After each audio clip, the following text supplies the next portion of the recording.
নমস্কাৰ জব আৰু কেৰিয়াৰ টিভিৰ অন্য এটি ইনফৰমেটিভ ভিডিঅ'লৈ আপোনালোকক স্বাগতম জনাইছোঁ। এইটো ভিডিঅ'ত মই আপোনালোকক দেখাম কিছুমান গ্ৰেড 3 আৰু গ্ৰেড 4 ভেকেন্সিৰ বিষয়ে যোনবিলাক অসমৰ বিভিন্ন ডিষ্ট্ৰিক্টত ওলাইছে। আপোনালোক যদি এলিজিবল আৰু ইণ্টাৰেষ্টেড হয় তেন্তে এপ্লাই কৰি দিব পাৰিব। এতিয়া প্ৰথম যোনটো ভেকেন্সিৰ বিষয়ে মই আপোনালোকক দেখাবলৈ গৈ আছোঁ সেইটো আহিছে ডিষ্ট্ৰিক্ট লিগেল ছাৰ্ভিচ অথৰিটি চিৰাগৰ পৰা। এটা পিয়নৰ ভেকেন্সি ওলাইছে আৰু চেলাৰী কৈছে 12,000 আৰু 52,000 থাকিব প্ৰতি মাহে। এই পোষ্টটোৰ কাৰণে এপ্লাই কৰিবলৈ হ'লে আপোনালোকে যদি ক্লাছ 8 পাছ কৰিছে তেন্তে এলিজিবল হ'ব আৰু এজ লিমিট 18 ইয়াৰ্ছ হ'ব লাগিব আৰু মেক্সিমাম হ'ব 40 years on the date of advertisement. Age ৰিলেক্সেশ্যনসমূহ থাকিব এজ পাৰ গভৰ্ণমেণ্ট ৰুলছ। তাৰ উপৰি আপোনালোকে ইণ্ডিয়ান চিটিজেন থাকিব লাগিব আৰু এমপ্লয়মেণ্ট এক্সচেঞ্জত আপোনালোকৰ ৰেজিষ্ট্ৰেশ্যন থাকিব লাগিব। তেতিয়া আপোনালোকে এলিজিবল হ'ব এপ্লাই কৰিবলৈ। এতিয়া এপ্লাই কৰাৰ প্ৰচেছটো মই এবাৰ কৈ দিছোঁ। যোনখন ষ্টেণ্ডাৰ্ড ফৰ্ম আছে আমাৰ অসমৰ গেজেট পাৰ্ট 9 ফৰ্ম, সেইখনত আপোনালোকে গোটেই নিজৰ বায়'ডাটাখিনি ফিল কৰিব লাগিব। লগতে educational qualification, age proof, caste certificate যদি আছে সেইখিনি দিব। তাৰপিছতে 3খন ৰিচেণ্ট পাছপৰ্ট চাইজ ফটোগ্ৰাফ হ'ব লাগিব আৰু পিছফালে আপোনালোকে চহী কৰি দিব লাগিব। এই গোটেইখিনি আপোনালোকে ডকুমেণ্টছ ৰেডি কৰি পেলাই এটা এনভেলপত ভৰাই পেলাই এইটো যোনটো এড্ৰেছ দিছে the chief judicial magistrate Chirag PONPS Kajalgaon district Chirag Assam 783386 এই এড্ৰেছটোত আপোনালোকে পঠাই দিব লাগিব। আৰু এই পোষ্টৰ কাৰণে যোনটো এপ্লাই কৰাৰ লাষ্ট ডেট হয় সেইটো হৈছে 20 ফেব্ৰুৱাৰী। 20 ফেব্ৰুৱাৰী 5টা বজাৰ ভিতৰত আপোনালোকে এপ্লাই কৰিব লাগিব।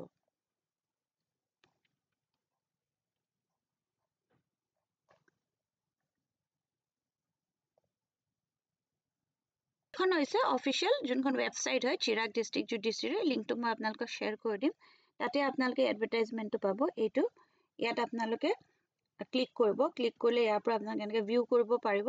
এইটো ষ্টাৰ্ট ডেট হয় আৰু এইটো লাষ্ট ডেট হয়। 5 তাৰিখৰ পৰা আৰম্ভ হৈছে এপ্লিকেশ্যন প্ৰচেছটো, 20 তাৰিখলৈকে আছে। ইয়াত ক্লিক কৰিব। ক্লিক কৰিলে এখন অফিচিয়েল নটিফিকেশ্যনখন খোল খাই যাব। এইখন আপোনালোকে এবাৰ পঢ়ি চাই ল'ব। ইয়াতে গোটেই ডিটেইলছখিনি মেনশ্যন কৰা আছে যিখিনি মই অলৰেডি কৈছোঁ। এইখিনি এবাৰ চাই ল'ব। আৰু যোনখন গেজেট পাৰ্ট 9 ফৰ্ম হয় সেইখন আপোনালোকে যিকোনো ফটোকপি দোকানত গ'লে বা ষ্টেচনাৰী দোকানত গ'লে সিহঁতি ডাউনলোড কৰি পেলাই আপোনালোকক দি দিব পাৰিব। য'ত এনেকৈ ইণ্টাৰনেট থাকে সেইখন আপোনালোকে আনি পেলাই ফৰ্মখন ফিল কৰি পেলাই যদি ইণ্টাৰেষ্টেড আৰু এলিজিবল হয় তেন্তে পোষ্টটোৰ কাৰণে এপ্লাই কৰি দিব পাৰিব। ইয়াৰ পিছত নেক্সট মই যোনকেইটা ভেকেন্সিৰ বিষয়ে দেখাম সেইকেইটা হৈছে CISR north eastern institute of science and technology যোৰহাটৰ পৰা। ইয়াতে 12টা ভেকেন্সিজ আছে। 14 তাৰিখ আপোনালোকৰ লাষ্ট ডেট হয় অনলাইন এপ্লাই কৰা আৰু 28 তাৰিখৰ ভিতৰত আপোনালোকে হাৰ্ড কপিটো দিব লাগিব। ইয়াত যিসমূহ ভেকেন্সিজ ওলাইছে সেয়া হৈছে junior stenographer and junior secretariat assistant. Junior ষ্টেন'গ্ৰাফাৰৰ কাৰণে 4টা ভেকেন্সি ওলাইছে। আনৰিজাৰ্ভ কেটেগৰীত 3টা, OBCত এটা। ইয়াত স্কেল অফ পে থাকিব লেভেল 4 25,500 পৰা 81,100 as per 7 CPC pay matrix. Educational qualification 10+2 বা ইকুইভেলেণ্ট হ'ব লাগিব। নেক্সট যোনটো জুনিয়ৰ ছেক্ৰেটেৰিয়েট এছিষ্টেণ্টৰ পোষ্ট আছে 8টা ভেকেন্সি। জেনেৰেল কেটেগৰীৰ কাৰণে 3টা আছে। ফাইনেন্স আৰু একাউণ্টছৰ কাৰণে এটা আছে। ষ্ট'ৰ এণ্ড পাৰ্চেছৰ কাৰণে 4টা আছে। ইয়াত লেভেল অফ পে যোনটো আছে এইটো লেভেল 2 19,900 পৰা 63,200 আছে as per 7 CPC pay matrix. আৰু ইয়াতে এডুকেশ্যনেল কোৱালিফিকেশ্যন 10+2 বা 12 লাগিব অৰ ইকুইভেলেণ্ট আৰু proficiency in computer typing speed লাগিব in using computer as per the prescribe norms fixed by DOPT from time to time. Upper age limit 28 বছৰ হ'ব লাগিব as of 14th February 2025. এতিয়াটো যোনটো apply কৰা প্ৰচেছ আছে আপোনালোক যদি এলিজিবল আৰু ইণ্টাৰেষ্টেড হয় তেন্তে আপোনালোকে যোনটো অফিচিয়েল ৱেবছাইট হয় নেক্সট ৰিক্ৰুইটমেণ্ট পৰ্টেল সেইটোত গৈ পেলাই আপোনালোকে অনলাইন এপ্লাই কৰিব লাগিব। Online application will be available in CSR next website from 14/1/2025 and the closing date is 14/2 তাৰমানে 14 জানুৱাৰীৰ পৰা 14 ফেব্ৰুৱাৰীলৈকে আপোনালোকৰ এইটো অনলাইন প্ৰচেছটো চলি থাকিব। আৰু আপোনালোকে আপোনালোকৰ যদি এলিজিবিলিটি মিলে তেন্তে 14 ফেব্ৰুৱাৰীৰ ভিতৰত আপোনালোকে এপ্লাই কৰি দিব পাৰিব। আৰু 28 ফেব্ৰুৱাৰীৰ ভিতৰত আপোনালোকে যোনখিনি ডকুমেণ্টছ আছে আপোনালোকৰ সেইখিনি হাৰ্ড কপিখিনি আপোনালোকে বাই পোষ্ট বা বাই পাৰ্চনেলি গৈ তাতে ড্ৰপ কৰি আহিব পাৰিব। আপোনালোকে ইয়াতে এখন ডিমাণ্ড ড্ৰাফ্ট দিব লাগিব 500 ৰুপিজৰ যোনখন in favour of director CSIR NEIST Jorhat payable at Jorhat. আৰু ইয়াতে যেতিয়া আপোনালোকে ডিমাণ্ড ড্ৰাফ্টখন দিব তাতে এনভেলপটোত application for the post of কি পোষ্টৰ কাৰণে এপ্লাই কৰিছে গোটেই ডিটেইলছখিনি আপোনালোকে দিব লাগিব the duly sign computer generate application যোনখন আপোনালোকে অনলাইন এপ্লাই কৰিব সেইখনৰ আপোনালোকে প্ৰিণ্ট এখন ল'ব লৈ পেলাই self attested copies of the certificate marksheet testimonial আপৰ testimonials in support of age, educational qualification, experience, caste certificate, recent passport size photograph, এগুটেখিনি আপোনালোকে দিব লাগিব আৰু এইটো এড্ৰেছটো হৈছে the administrative officer CSIR north east institute of science and technology Jorhat 785006 Assam এইটোত আপোনালোকে পঠাব লাগিব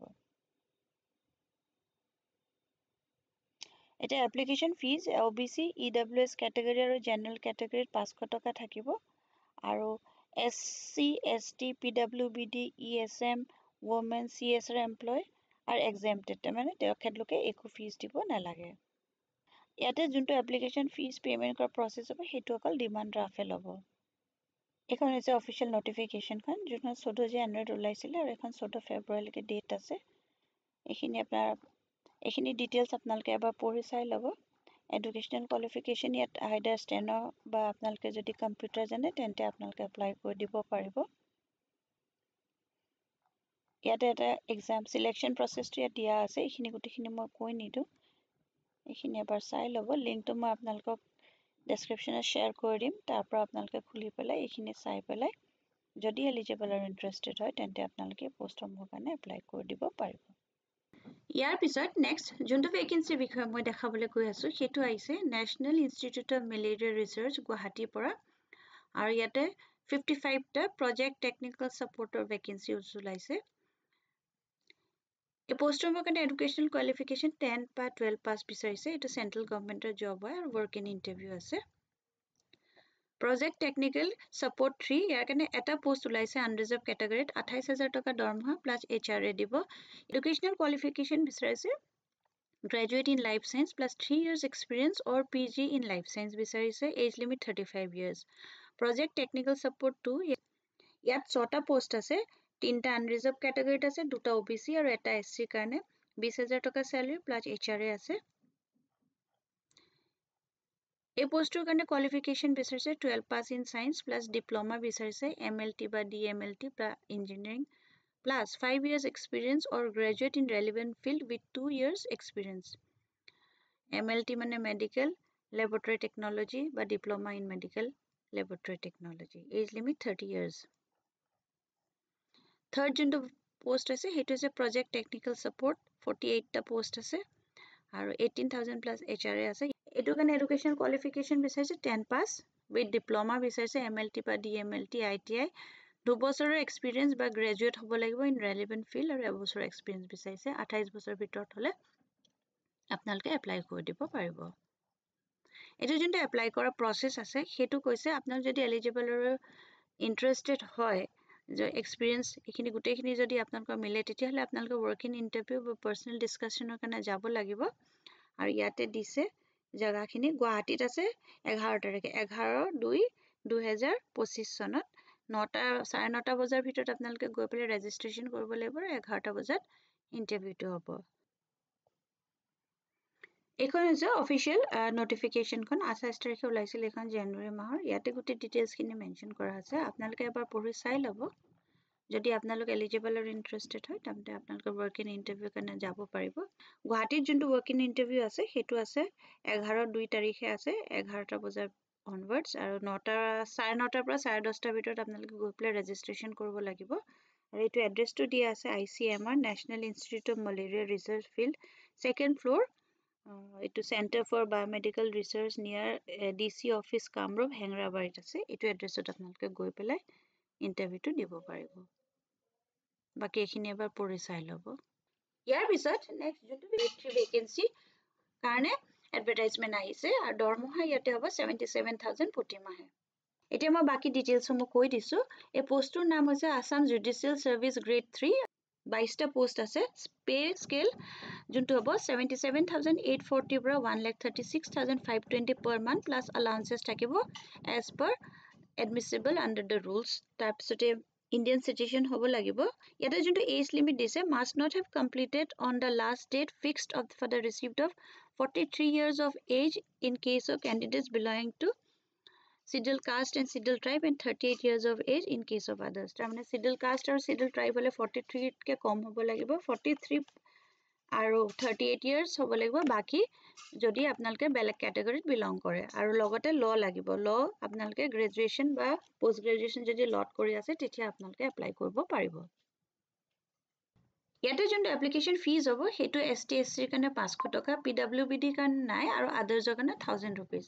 এইটো এপ্লাই কৰা যোনটো প্ৰচেছ হ'ব, যোনটো গুৱাহাটী হাইকোৰ্টৰ ৱেবছাইট আছে GHC গুৱাহাটী হাইকোৰ্ট online.gov.in, এইটোত আপোনালোকে ক্লিক কৰি পেলাই এপ্লাই কৰিব লাগিব। এপ্লিকেশ্যন প্ৰচেছটো ষ্টাৰ্ট ডেট 17 February আৰু 3rd Marchলৈকে থাকিব। Last date for payment of fee যোনটো হ'ব এইটো 5th March আছে। GHC তাৰমানে গুৱাহাটী হাইকোৰ্ট online.gov.in, আৰু ইয়াতে নটিফিকেশ্যনছখিনি আহিছে, মই আপোনালোকক দেখাই দিওঁ। এইটো যোনটো এডভাৰটাইজমেণ্টটো হয় এইটো চবতকৈ প্ৰথমতে আছে।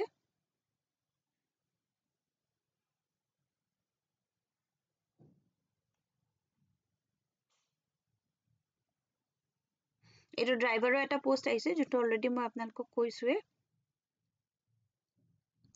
এখন হৈছে এডভাৰটাইজমেণ্টখন, ইয়াতে আপোনালোকে ক্লিক কৰিব, আৰু ক্লিক কৰাৰ পিছতে ইয়াতে ডিটেইলছখিনি পাব। এখন হৈছে অফিচিয়েল নটিফিকেশ্যনখন 7 ফেব্ৰুৱাৰীত ওলাইছে, আৰু ইয়াতে দিয়া আছে 17 তাৰিখৰ পৰা ষ্টাৰ্ট হ'ব, 3 মাৰ্চলৈকে আছে, আৰু এইখিনি বাকী ডিটেইলছসমূহ হয়। ইয়াতে কেটেগৰী ৱাইজ দিয়া আছে কোনটো কেটেগৰীত কিমানটা ভেকেঞ্চি আছে, এলিজিবিলিটি এইখিনি মই অলৰেডি কৈছোৱে, আপোনালোকে এবাৰ এইখিনি পঢ়ি চাই ল'ব।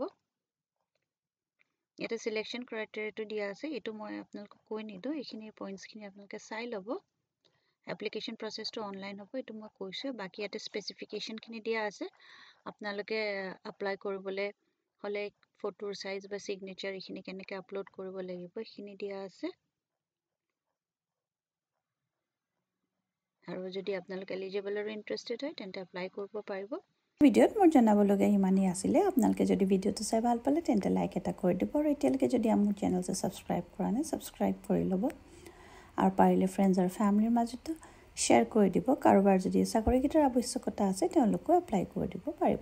আকৌ এটা নতুন ভিডিঅ' লৈ লগ পাম। ধন্যবাদ।